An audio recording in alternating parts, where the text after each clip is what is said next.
Good evening, everyone. Dearly loved friends, my name is Bijan Samali. I'm not the MC, but I'm going to introduce them. On behalf of the Spiritual Assembly of the Baha'is of Hillshire, I'd like to extend to all of you, dear ones, a very warm welcome and thank you for joining us in celebrating the 200th anniversary of the birth of the Bab.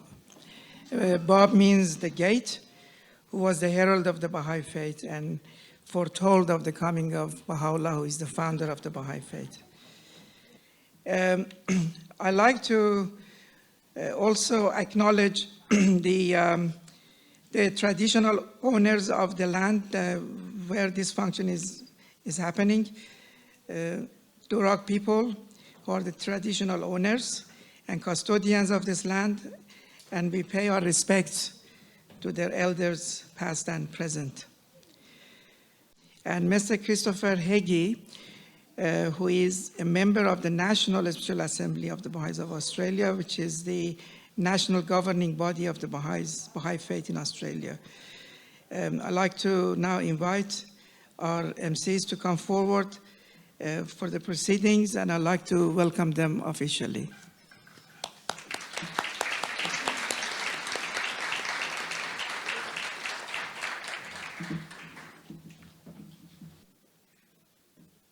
It's my pleasure now to introduce Out of the Ashes. And this is a showcase of the life and the revelation of the Bab, written and directed by Mr. Shahram Khozai. Thank you.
Mom, who is the Bab? Well, the Bab was a divine messenger. You can think of him as a spiritual teacher and moral guide.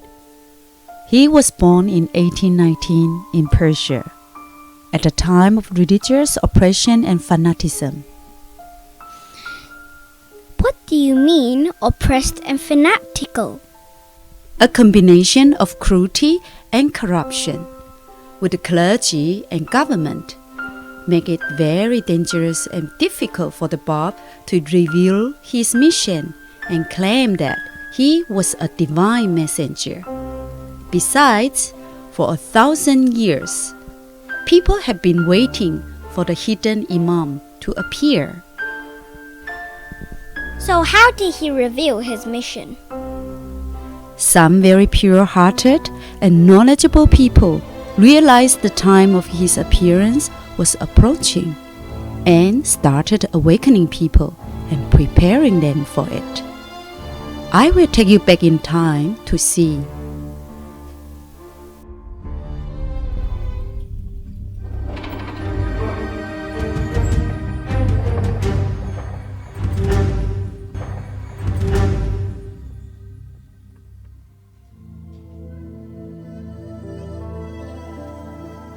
All major religions have prophecies of a promised one, who will usher in a golden age.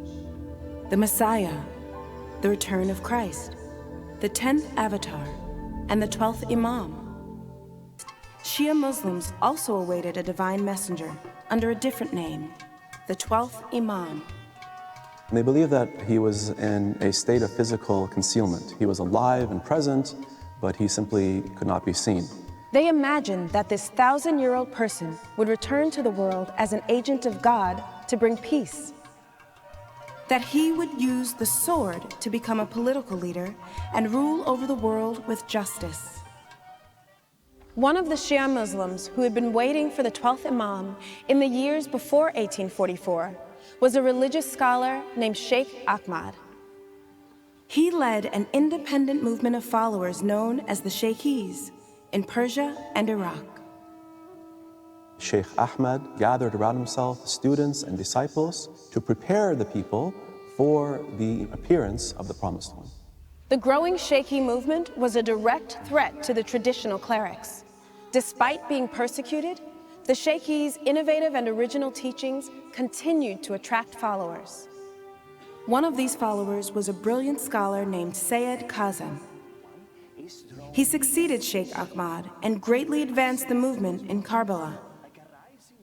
Prior to his passing, Sayyid Kazem urged his students to do nothing but to scatter in search of the Promised One, whose appearance was imminent. Throughout the ages, God has sent many divine messengers: Krishna, Abraham, Moses, Zoroaster, Buddha, Jesus Christ, and Muhammad. The arrival of the Bab and his ideas of progressive revelation mark a dramatic departure from traditional Islamic teaching. God progressively reveals truth and religion's spiritual guidance to humanity, and that guidance is given to us by teachers or prophets that appear to humankind at different moments in history, who bring teachings that build on each other, are consistent with each other, but are relevant to that time and that culture and that place in which they are given. Persia, known today as Iran, is home to one of the oldest continuous civilizations on Earth and is considered one of the first great empires. When Islam swept through the region, Persia emerged as a center of the Islamic Golden Age, contributing significant culture, scholarship, and science to the world. But by the appearance of the Bab in the 19th century, Persia was in serious decline. They were suffering from a military defeat against Russia, so they were suffering economically. Poverty was widespread. There was anarchy in parts of the country. And on the other hand, you had power-hungry religious clerics that were challenging the state's authority. And the ordinary people were sort of crushed in between these two powers. The Bab dispatched his disciples throughout Persia and Iraq to proclaim the coming of the new revelation. The people were expecting the return of the 12th Imam, but the message delivered by him was radically different. The message they spread was that all people and all things come from the same Creator and are sacred, beautiful, and worthy of respect. It didn't matter if you were a king or a goat herder in the eyes of God. External traits such as race, gender, and nationality are not the true human reality.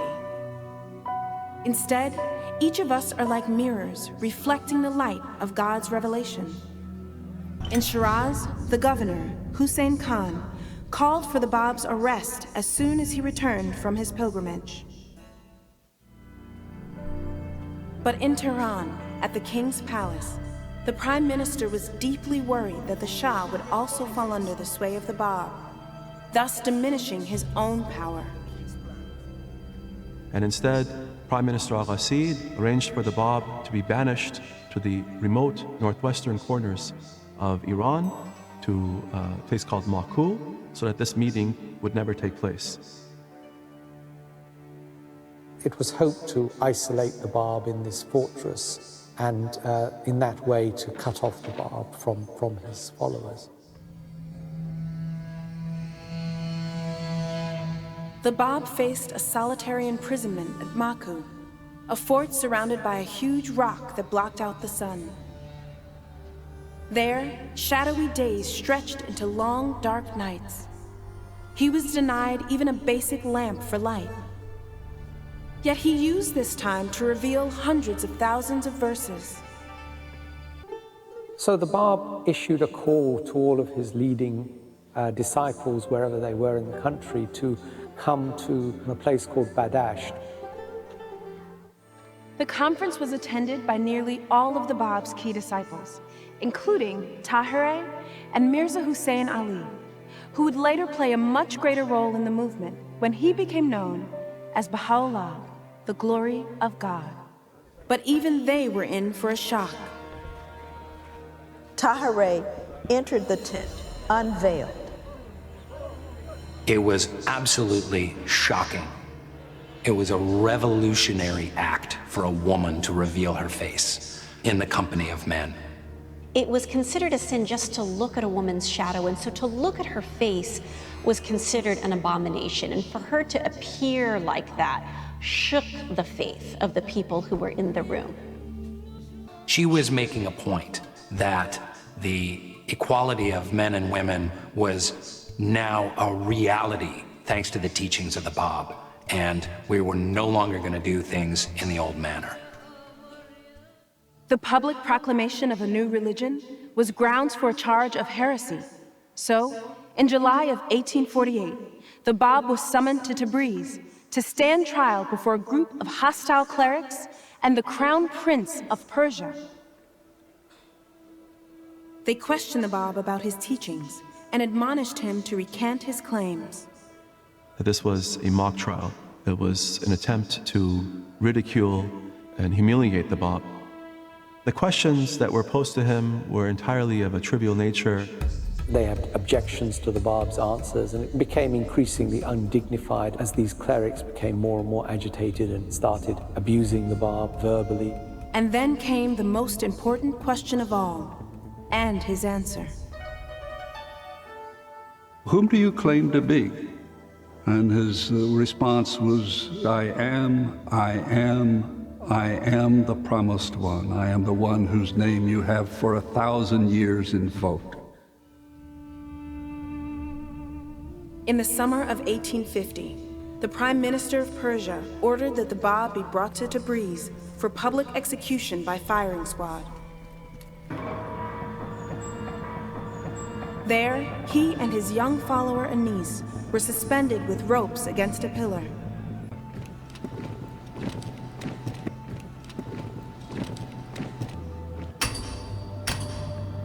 He spoke his final words to the multitude. Had you believed in me, O wayward generation, every one of you would have followed the example of this youth. The day will come when you will have recognized me. That day I shall have ceased to be with you. Thousands of people had gathered to witness the execution of the Bab.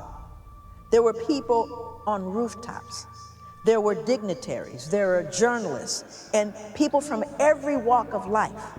A firing squad of 750 soldiers from the king's army moved into position. To show the majesty of a state and also the fear of the government, they thought that the Babis might engage in an armed insurrection. Aim! The order was given.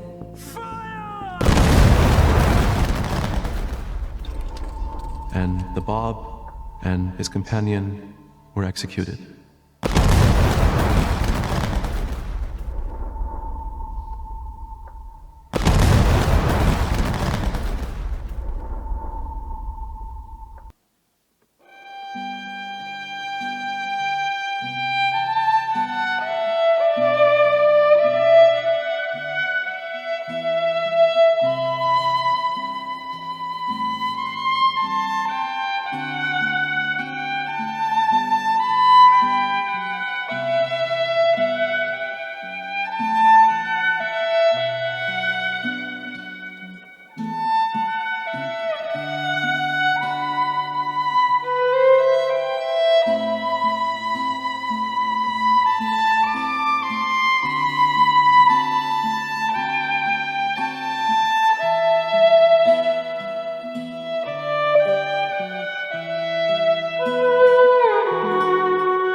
What happened to the followers of the Bab after he was executed? Well, like an earthquake that shook the whole establishment, people saw changes, new teachings, a new hope, a new way of life. And it was met with a fierce opposition from the traditional clergy and a corrupted government. More than 20,000 Babis were put to death. Let's take you back in time again, this time to the office of the governor, to see how they treated Tahare, the first woman in Persia to remove her veil.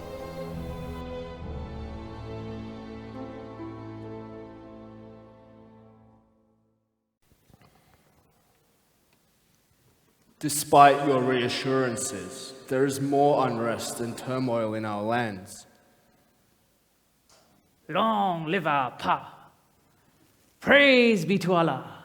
All the Babi leaders have either been killed or taken into our custody.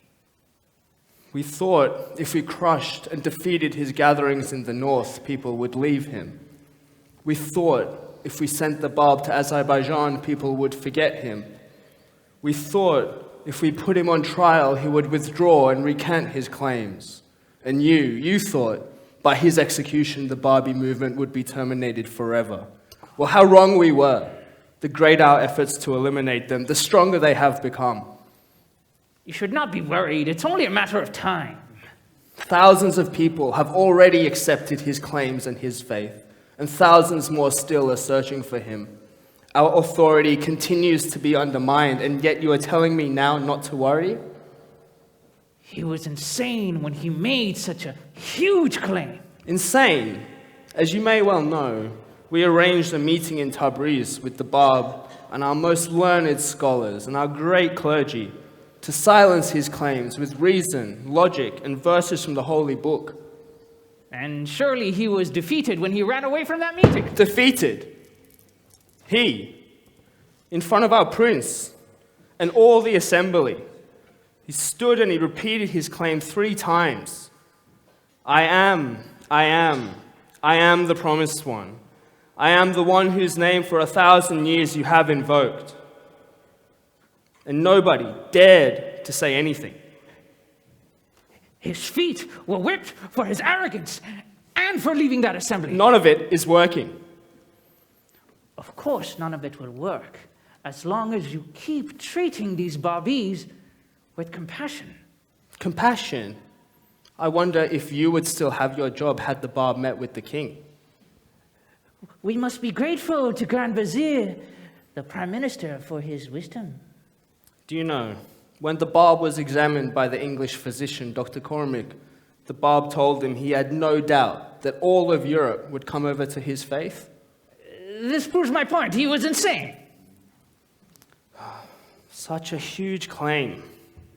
And yet in Tabriz, in front of the prince, they asked him such trivial questions, which were not worthy of his station or his rank. And now we must deal with another matter, a very difficult one. Guards, bring in the prisoner.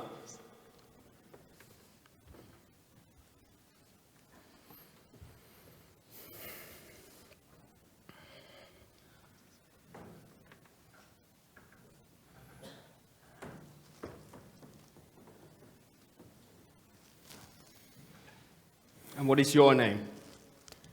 My name is Qurratul Ain, Tahire. Well, we've heard some very disturbing news about you, and some very good news too. You have been charged for attending a gathering with Babis in Badasht. You have been charged for unveiling at that gathering. You have been charged for plotting an armed rebellion against the king's army to save the Bab. Now, I don't know what you have found in the Bab that has made you leave your husband and your children. You have crossed every line and norm and brought great shame and humiliation to your rank. Now you may answer. What is the rank of women in your belief? I am invisible, and this expectation of invisibility is forced upon us because we are women. Yes, I walked into a room attended with hundreds of men, but this wasn't an act of rebellion. It was a symbol, tearing down century-old expectations and traditions that have prevented women from progress. What am I hearing? So it was that I appeared before the assembly unveiled, to move them, to move their blood, their brains, their souls. Quiet! Yes, I have to be quiet because I don't exist, or you don't want to acknowledge my existence. As women, we are defined by two colors, black and white. Wearing black to cry and express grief, to attend the dead and burials, and finally, wearing a white shroud when we die. What else does a woman need? Oh, Mullah, can't you see? Based on a hadith from Imam Sadiq, peace be upon him, by his coming, he opened the gate of science to the world, so that knowledge will flourish to its unimaginable potential, and humanity will advance to peace and prosperity. Bab's teachings invite us to find the truth by ourselves. No need for a middleman. Tahira, you're avoiding answering your charges. He talks about unity between the religions of God, unity of the people, kindness to your neighbor, to your fellow man, to nature, equality of man and woman. The essence of Bab's teachings is unity, purity, change, greater knowledge, and compassion. Enough! You should be stoned to death for such provocative remarks.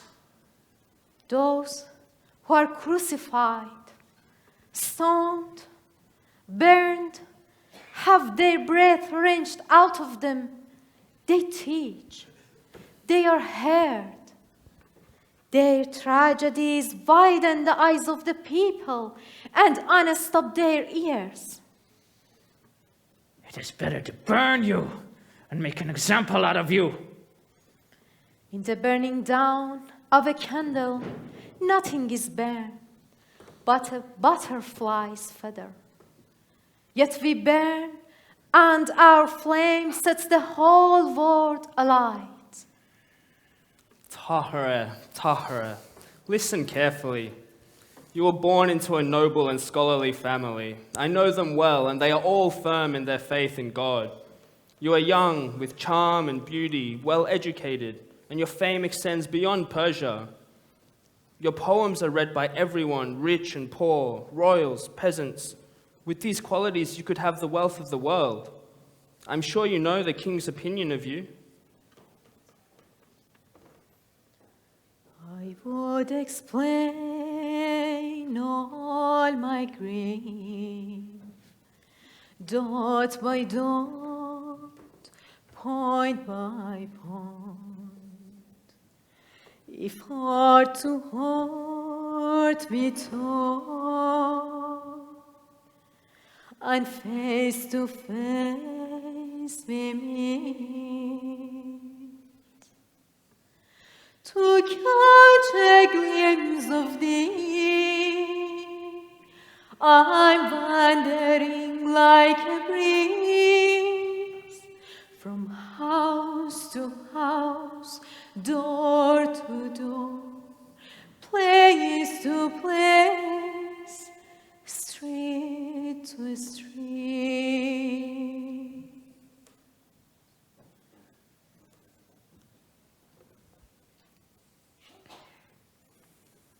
He is considering you as his favorite wife. Do not ruin your chances. He has protected you so far. You'll receive a huge bounty from me and from the royal office. All you must do is denounce the Bab and his teachings. Do not block your path to the king's palace. You too could live like a queen. When the holiness Jesus Christ was a prisoner and in the hands of his enemies, he said, I am the King of Kings. And all the feeble-minded courtiers laughed at him and put a crown of thorns on his holiness's head. They nailed him to the cross and crucified him. And indeed, he became the King of Kings. And his kingdom will exist forever in everyone's heart. And how about his enemy?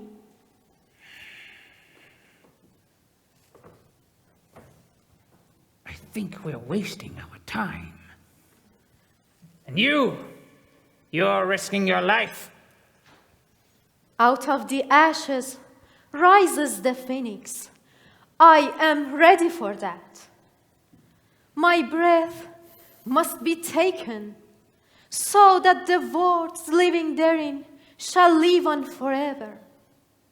They shall be surprised, shall they not, that such a little breath, so small, held in here, shall leave this body and grow colossal, spreading into all lands of the world. Tahara, this is your last chance and my last request. Final warning. You can keep your beloved Bab in your heart. It is not my concern. But publicly, you must condemn this movement and denounce your loyalty to him. At last, I, Tahireh, searched my heart. I looked line by line. What did I find? You and you, you and you, you and you. Guards, come get this prisoner and await our instructions.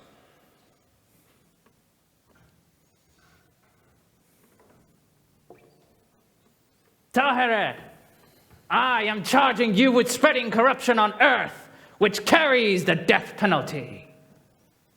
You can kill me as soon as you like, but you cannot stop the emancipation of women.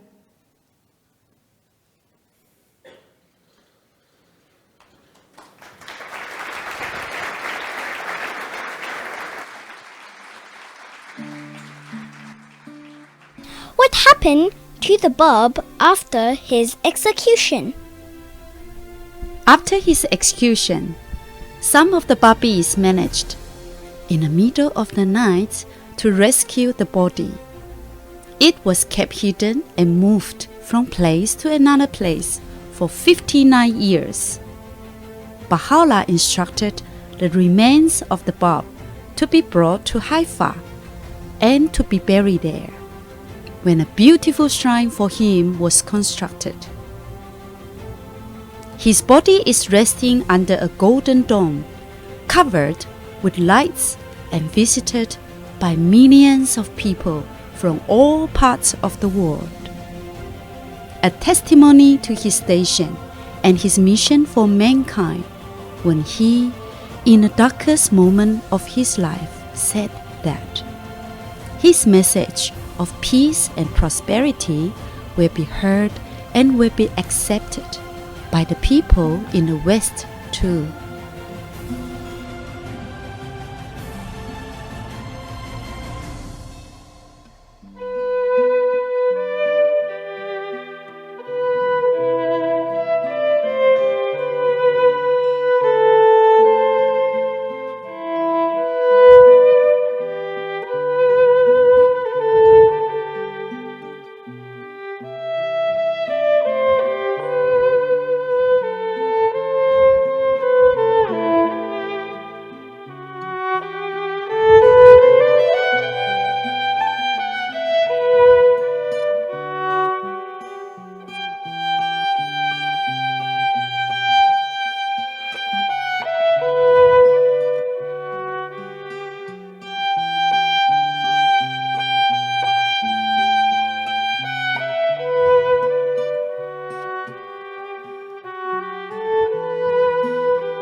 Okay, dear friends, I hope you enjoyed Out of the Ashes. So out of all those ashes that we had, here comes this glory. Please put your hands together.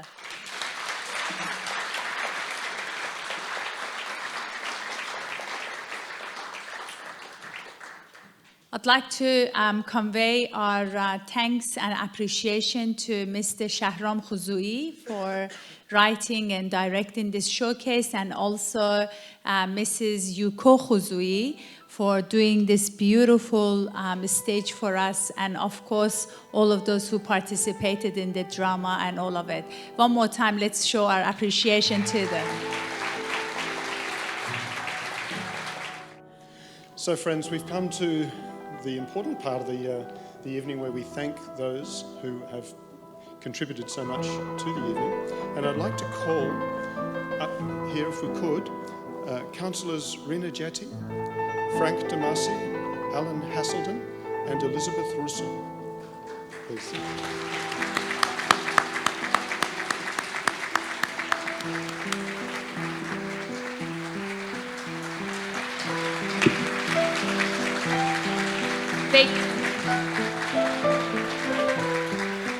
Friends, we also would like to thank some other friends who've actually helped us for this evening. I'd like to call upon Shahram Khuzui and Yuko Khuzui also come at the front. Of course, for the lovely showcase and a beautiful stage decoration.